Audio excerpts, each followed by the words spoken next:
World domination.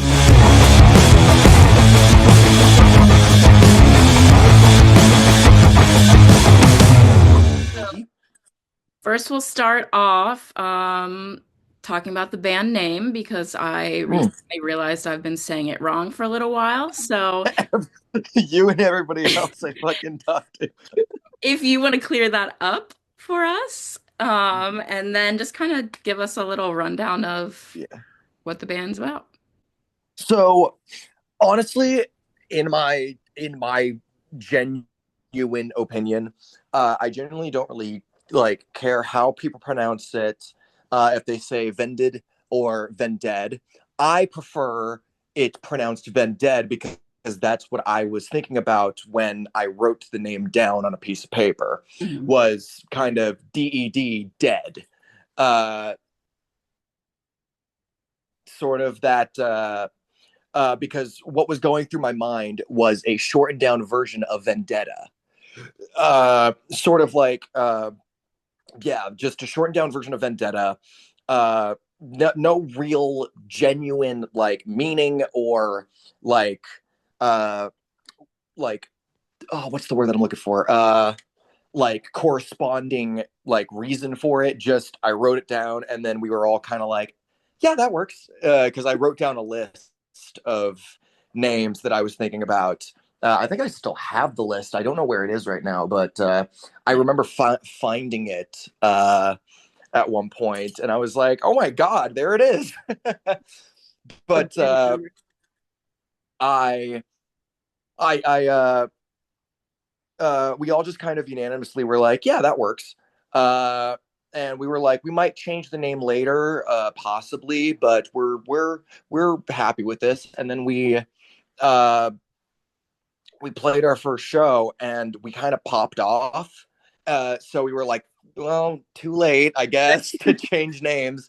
So we just kind of stuck with it. And I think that it genuinely works because I've been trying to, at least the way that I'm seeing it, like we're all like the same race. We're all the human race. We are all, no matter what, we are all going to be the same type. We are going to deal with the same types of problems, no matter what context or what situation it is or how different it is. It's all going to be the same because it has always been the same throughout time, throughout history. Mhm. So I wanted to kind of take vendetta as in the general all around rather than just centering it in family and in like what you grew up with, you Mhm. know? I think it works too. So for people that aren't familiar with you, who maybe haven't even listened to your music, do you want to kind of talk about your sound, and then maybe suggest a song that a new listener should check out? If you haven't heard Vended before, our sound, it took us it took us a little bit to find a decent sound that was not only our own, but acceptably original, you know? Hmm. And we are always trying to perfect it. We are always trying to, I'm always trying to find new screams, find new growls, find new words to say. But we are all generally always perfecting, always working, always trying to make it more bulletproof and more sustainable foundation. Hmm. But uh, our sound, as we have right now, is very chaotic. It is very guttural. It is very punch in your face. It is both rage. It is both sorrow. It is both joy. It is both, like it is very philosophical, and I'm trying to really hone in that philosophy sort of mentality outside of just like what is the meaning of life, what is like the purpose of life. I'm really trying to go in like what is your role right now and how can you make it better, what are you feeling right now and how can you uh, understand it more so that not only can you be your best self, but you can remember all of the people that you used to be and move forward with what you have learned and what you can achieve in this lifetime. Hmm. Uh, the one song that I have to recommend is Serenity. Serenity is my personal favorite song. I love all the music that we have written Hmm. on our latest album, but Serenity was always had a little bit of a soft spot for me. Uh because that song was genuinely me trying to figure out how to be better, not only for myself but for the people around me, Hmm. and not wanting to be such a shut in, uh, such a shell of my former energetic self, because I was at the time I was going through a lot of personal emotions that I didn't know how to process, how to palate, how to digest. Hmm. And I wanted, I knew that it would take time and motivation and understanding, and healing doesn't happen like that. You don't say I'm healed and then you're healed. It takes enough time. So it takes a certain amount of time, and only when you yourself are ready, are you able to, you know, uh, take the necessary steps towards healing and understanding, and therapeutically meditating on certain events that you might have gone through that might have made you feel this way, or certain things that are happening that you didn't know how to properly deal with. Hmm. So that is why I highly recommend Serenity, not as an overall uh get it, not as an overall uh like this is what our band is, like this is what our sound is, but Yeah. as a good foot in the door for what, you know, I have purpose for in terms of writing, Yeah. what we have purpose for in terms of how our music sounds, and how we know we are going to do better, and we know that we are going to make it even better. On that same note, what's a song that you like performing the most? Hmm. I'd have to say nihilism for two reasons. The first reason is that I'm always telling, whenever we're doing sound check, and like Cole or somebody walks up to me, he's like, "What do you want to sound check?" I always say nihilism, Hmm. for specifically the reason of that it's a good all around song. It's good for me screaming and me growling, and it's good for me singing, for my clean vocals, so Hmm. that I can see where I'm at that day. Yeah. And for me, that song, whenever we're doing like a 30-minute set or something like that, that is the first song that we play anyway. So or actually the last show that we did, that was the first the headliner that we did, that was the first song that we played, and as well. So I really like it, not really specifically where it is in the set, but it's just it's just an overall fun song for me. Hmm. uh if I had to pick something more serious and uh more upbeat and fun, Hmm. I'd have to say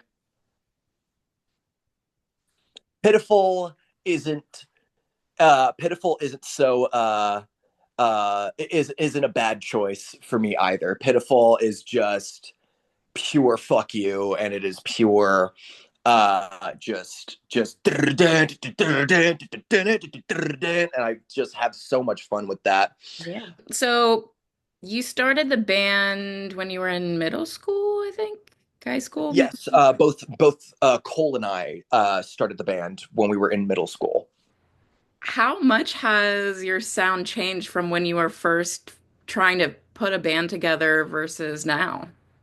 Well, puberty kicked in. That's a I'll that's a change notable things. note. Yeah. The uh, well, first off, like when me and Cole started the band, oh, when Cole and I started the band together, uh, he walked up to me and asked if I wanted to start a band with him because we were doing a talent show, and the song that we did for that talent show was "Smells Like Teen Spirit." And it's such a divide from what we did then and what we do now. Uh, then we got Simon in, and Simon really pushed us towards doing metal. And you got to remember that, like, I was very young.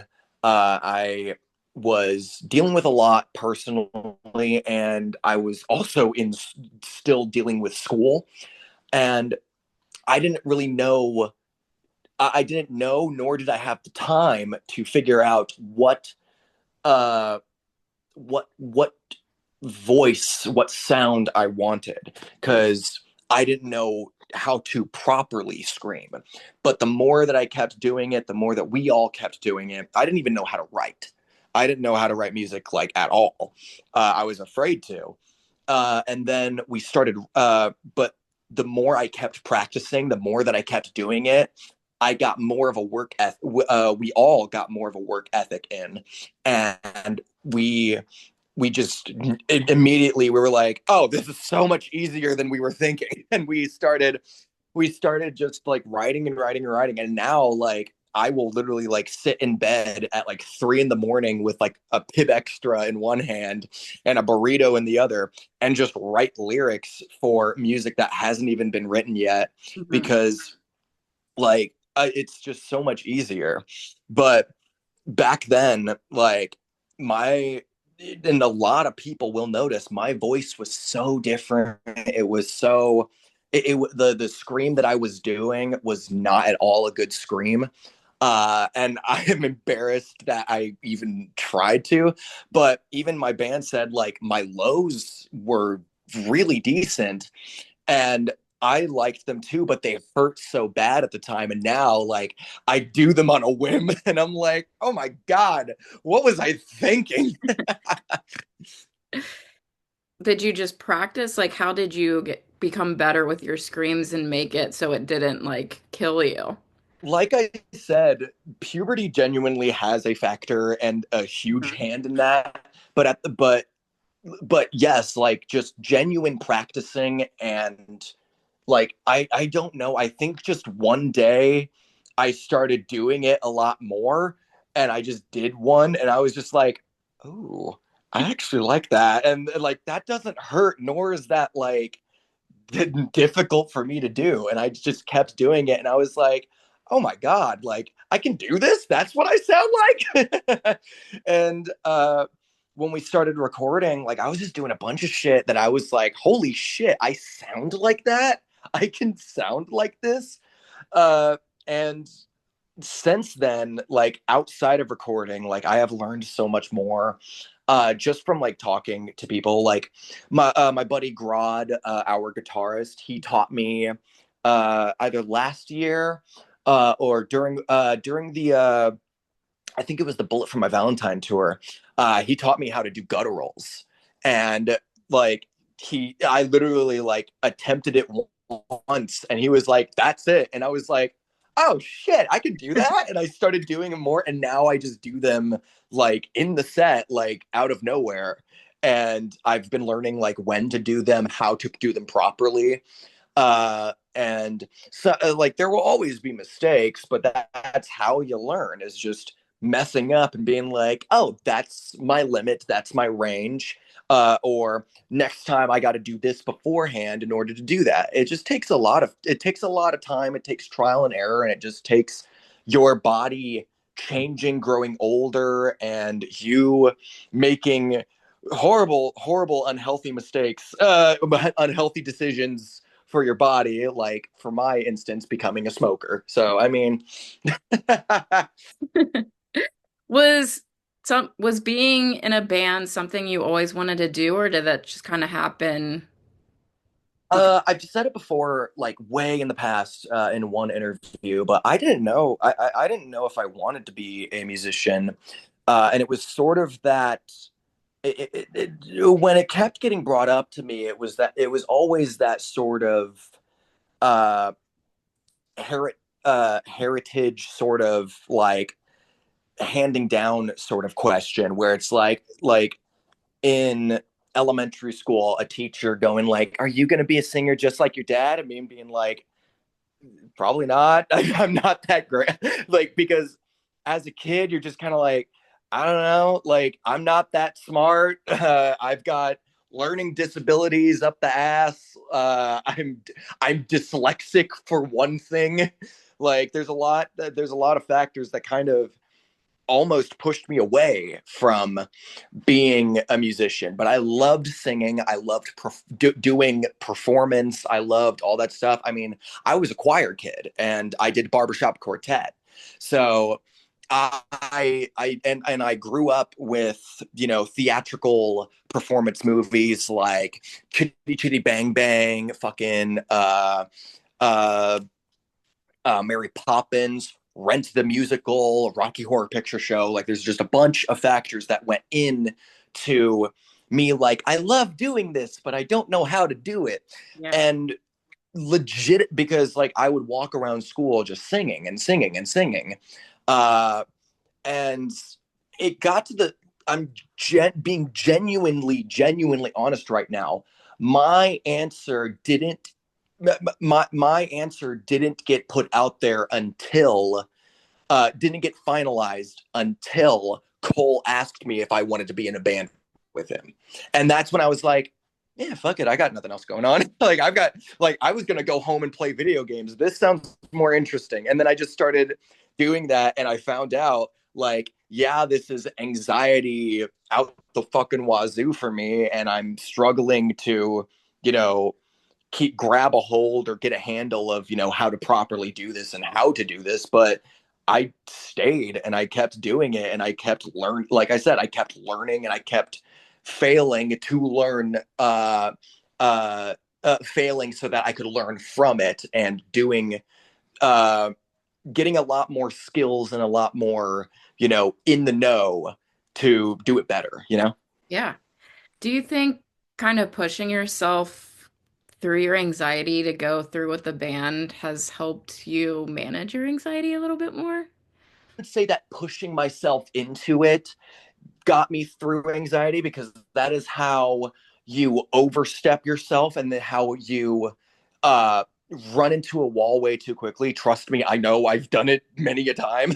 Hmm. But I will say that doing it more often and making it more of like a just another day in the office, which is something that I say constantly unironically when I've got my makeup on, Yeah. uh like doing being like having it more just another day in the life, just being more familiar with it made me feel a lot less anxious, because like I don't genuinely, I don't get the stage fright, the social anxiety anymore, because I'm just too used to it, because I've been exposed to it long enough Mhm. to be like, oh yeah, I know what to do here. I know what to do here. Smile, Yeah.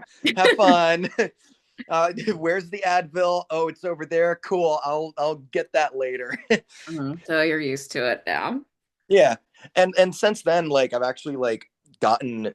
Well, first off, I'm on medications that help me oh so lovingly, but I've also got a lot of strategies and certain things that I can do to kind of backpedal a little bit and give myself like just a nice seat to take a rest on, so that I can not only physically but mentally, so that way I'm not pushing myself way too hard. Because the one inside joke that we have in the band that we actually got from Clown was just a saying that we have, which is just every day, every day, every day, every day, every day, which is the way to describe tour.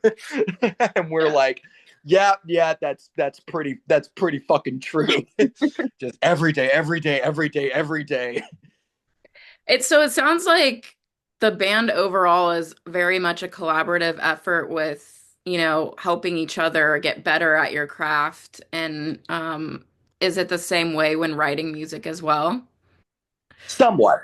I'd say absolutely, definitely.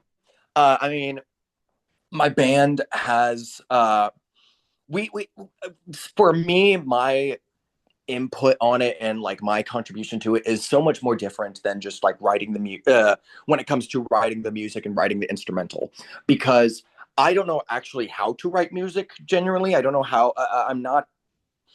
Uh, I love music so differently, so much, and I know I know how structurally it can be, but I also know how different and how out of the ordinary it can be. And I don't have that creativity yet to, know how to write a guitar part or how to do drum stuff, Hmm. like so that it's physically possible. But what I do know is when to come in, when not to come in, when to let it ride, when not to let it ride. And I've really worked on my dyslexia to the point where like reading is still just the tiniest bit difficult for me, Hmm. but writing, like I can write something out and then rewrite it and then rewrite it again and then keep on rewriting it until I'm like, that's perfect. That's fucking what I wanted. Hmm. And I've been it's that work ethic that I have worked on when it comes to writing, because so for my contribution I need a blueprint, so all of that then hinders on uh, uh, my boys. They are all humongously amazingly talented. They work very well with each other and they fucking kick ass at what they do. They are uh they are constantly, like having fun and like joking around with each other while working and kicking ass while doing it. And they just work well with each other on like, oh, then I come in here type mentality. Uh, and then they do whatever they need to do with that, and then they keep adding on to it and structuring it so that it not only works for them but it works for my needs.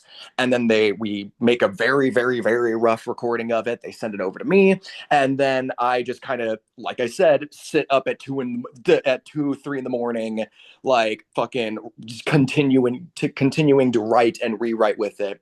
I bring it back to them and I'm like, hey, how's this? And they'll be like, this is good. Maybe not this, but this is good. And then I rewrite, and then we just keep on doing that until a song is made. And the one thing that I will say, and this is advice that I have constantly given to people, is that when it comes to writing music, nothing is finalized until it is put to recording.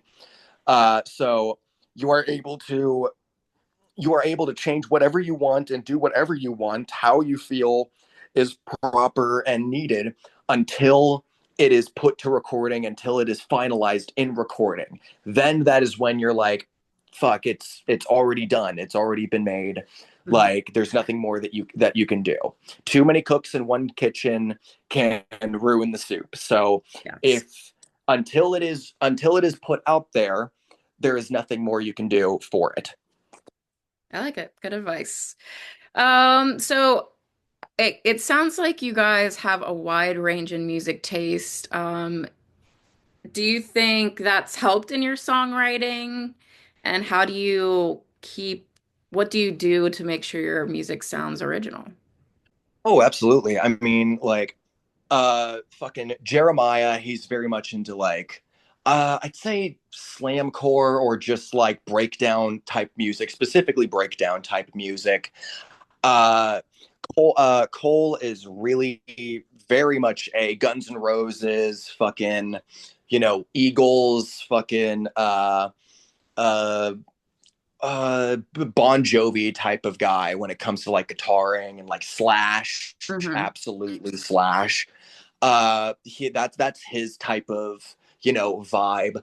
Grodd. He is absolutely a Cannibal Corpse like Slayer type of motherfucker, and we love him for that. That's And then Simon has always, he's always been Slipknot. He is Slipknot made, Slipknot raised, which we love that about him. mhm. And he's also got, but he's also got a lot of other stuff like oh my god, what's Gojira, fucking like oh my god, Gojira, Behemoth, stuff like that he's just super into. Slaughter to Prevail, Nice. absolutely Slaughter to Prevail. Just like that sort of like, drummer mentality. Uh for me, I am the wild card. I am into, like I said, theatrical type of music, like Rocky Horror Picture Show, fucking Hamilton, fucking Rent the Musical, fucking what was it? It was Chitty Chitty Bang Bang, like all those types of music. But I also love the very, very, very wide range of music. I believe we all do, but I've always had like the odds and ends bit of it.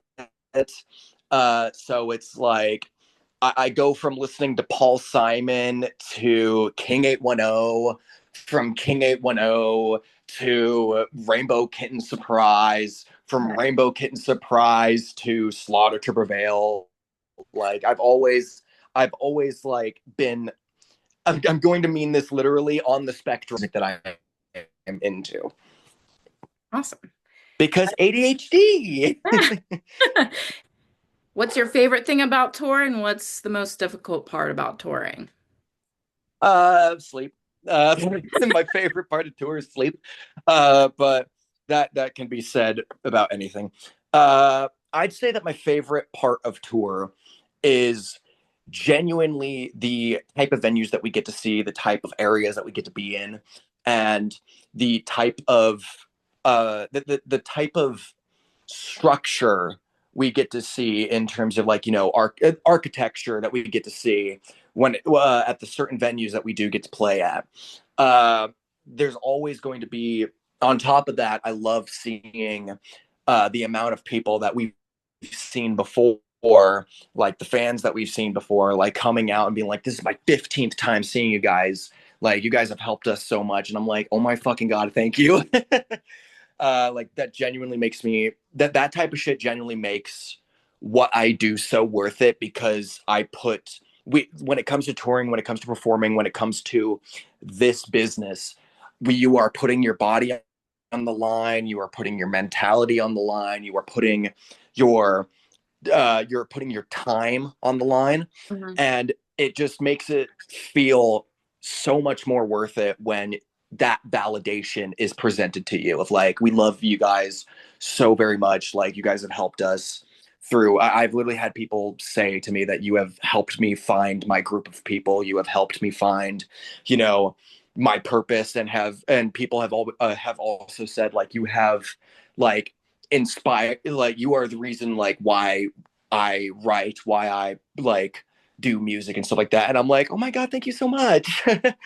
uh Branching off of that, when it comes to what I find irritable about tour, is genuinely just the going branching off of the exhaustion, the putting my body on the line, putting my mental state on the line, because it is very grating. It is very, very grating, because you are miles away from your home, no matter how close, or how close the state is, or how far away you are always going to be homesick. You are always going to have to deal with homesickness. We are in a band with, like we're in an RV or a Sprinter van and it's a bunch of dudes. Like, Mhm. we basically live with each other. And for people who rent and, live with each other will know, like, as much as they are your friends, like they are your business partners. And we do tend to like,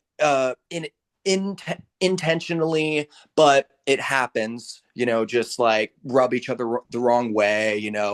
There will always be that hunger for solitary, like just being alone and like wanting to be alone, but that is something that gets sacrificed on tour, is not as the ability to not just be alone, or you know being able to go and just like, fuck it, I want to go here, but you can't go here, you're on the job. Like, it's genuinely like it's genuinely that we are at a workplace, and sadly our workplace is thousands of miles from our home, and we are always changing locations from one place to another place to another place to another place to another place. Like I said, every day, every day, every day, every day, every day. It never ends. And the only time when it ends, when it's like, all right, time to go home, and then we're just like, I want to go and I want to be in my own bed. But that's the fucking uh that that's the work environment that we chose and decided to be in, and we are doing everything that we can to make it more palatable, more easier for us to enjoy the time that we have, Mhm. to expand off the time that we have, to do more interesting experiences. But it comes with every job comes with its own, but type situation. If there's anything we can expect from you guys during your set, um, World domination. perfect. That's all we needed. Awesome. Well, we'll see you in July, and thanks for chatting with me today. Yeah, of course. Thank you so much for having me.